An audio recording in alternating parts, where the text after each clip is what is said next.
He typically doesn't hit it left. Norlander for birdie at 18. Well, Henrik accomplished what he needed to this You can weekend. breathe, Henrik. Big time effort for Norlander. Yeah, there you go.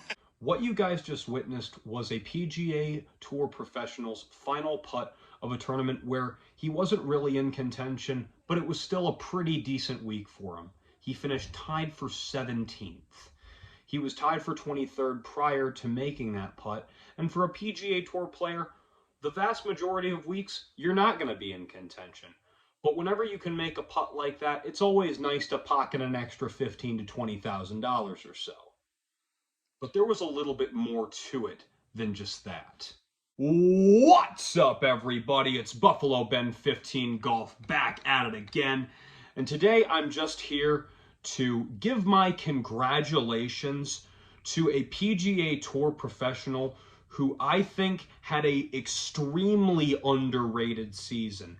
That man being Henrik Norlander, a man who just had conditional status for the entirety of this year, and yet somehow in only 21 tournaments that he was able to play, amassed enough FedEx Cup points to finish the season 120th and regain his tour card for the 2025 season.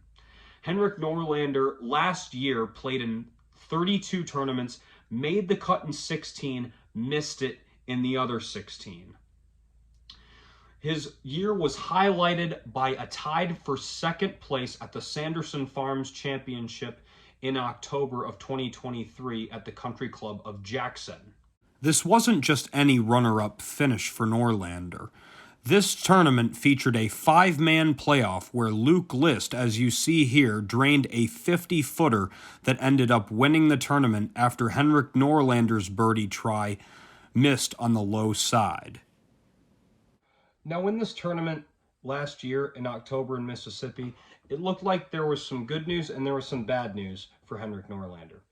The bad news was, for the second time in his career, he had lost in a playoff and was denied his first PGA Tour victory. But on the other hand, he had just earned 300 FedEx Cup points, over $500,000 in one single week. Surely that amount of FedEx Cup points would propel him to a position where there was no way he would lose his card for next season.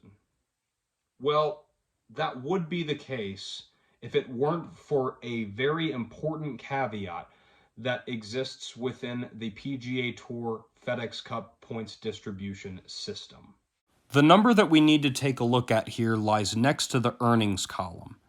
This number represents how many FedEx Cup points a player has earned in a specific tournament.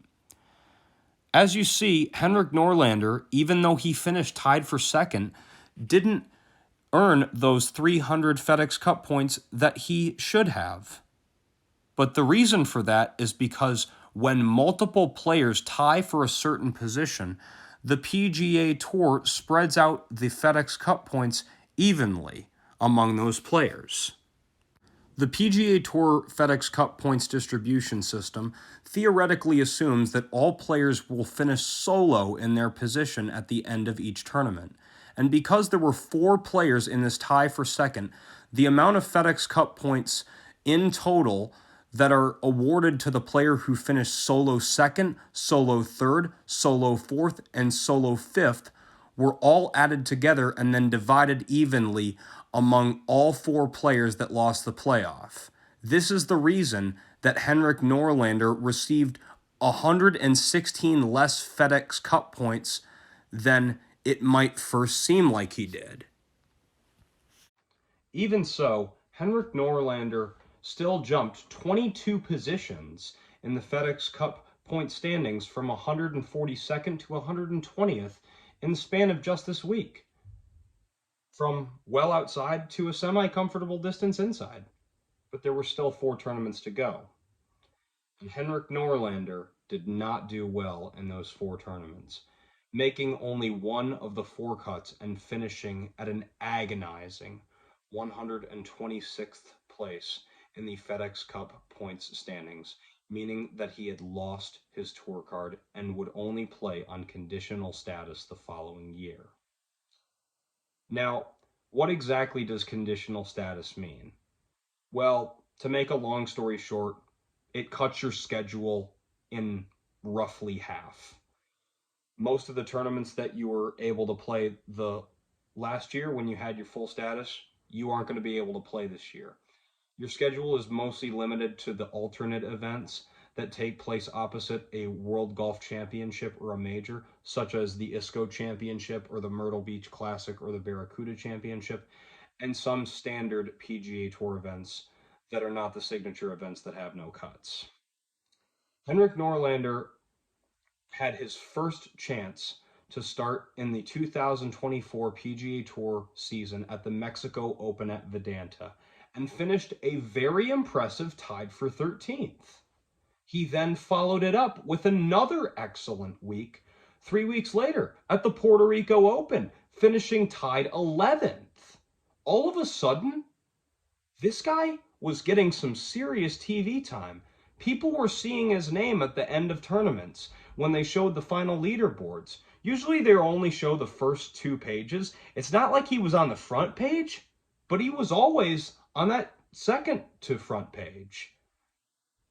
There were some people that naturally were asking, who is this guy? Well, this Henrik Norlander guy was, at the beginning of the season, written off by a lot of critics as just this other tour journeyman that maybe between now and the time he turns 50, when his career on the PGA Tour is over, will amass maybe between $3 to $5 million in earnings, enough to have some serious financial stability, will gain enough starts, will play in enough weekends to have some job security, will never really need to worry about finding something else to do for a living, because he's a good enough player for at least that, but really not a good enough player to gain a huge fan base, to be the center of attention, to be the center of TV ratings, to be the guy who contends in majors or anything like that.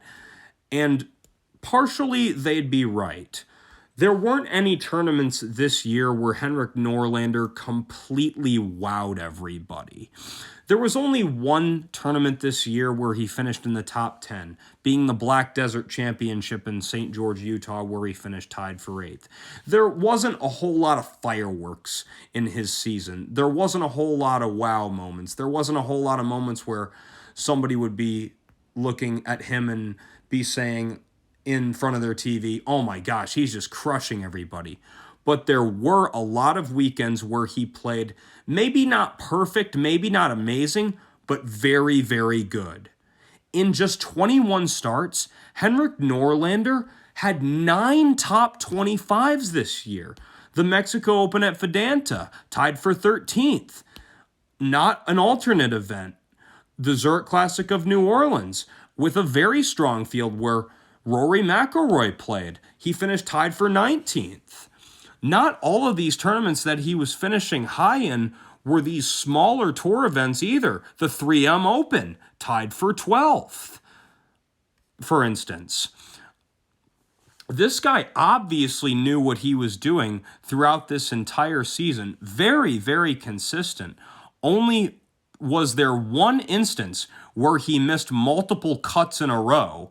Obviously, Henrik Norlander, while he didn't really have a full schedule, was taking full advantage of the schedule he did have. Even with all this said, Henrik Norlander was fighting a very uphill battle. Most likely, in order to get his full status back, he would need to go back to the Korn Ferry Tour and finish in the top 30 in a full season there, or gain his tour card through the PGA Tour Q-School finals. However, Henrik Norlander wasn't done beating the odds yet. Heading into the final tournament of this season that just happened last week, the RSM Classic hosted at Sea Island Golf Club in Brunswick, Georgia, he was once again number 126.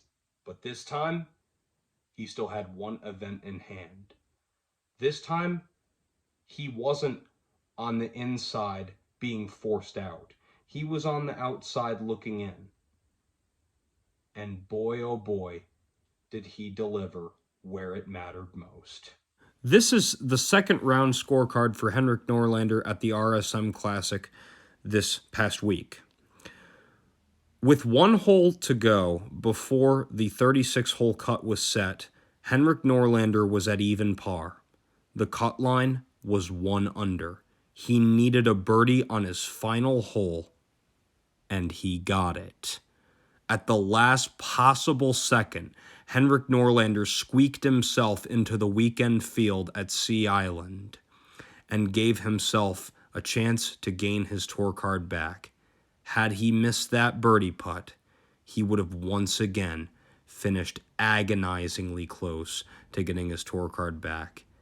After all that he had to go through to get there, 8 top 25s and 15 made cuts up to that point, which was a 75% success rate. It would have all been for naught had he not executed right then and there. The question loomed over everybody's mind. Was this guy who relied mostly on consistency able to deliver when it was all about momentum? And Henrik Norlander responded with a resounding yes.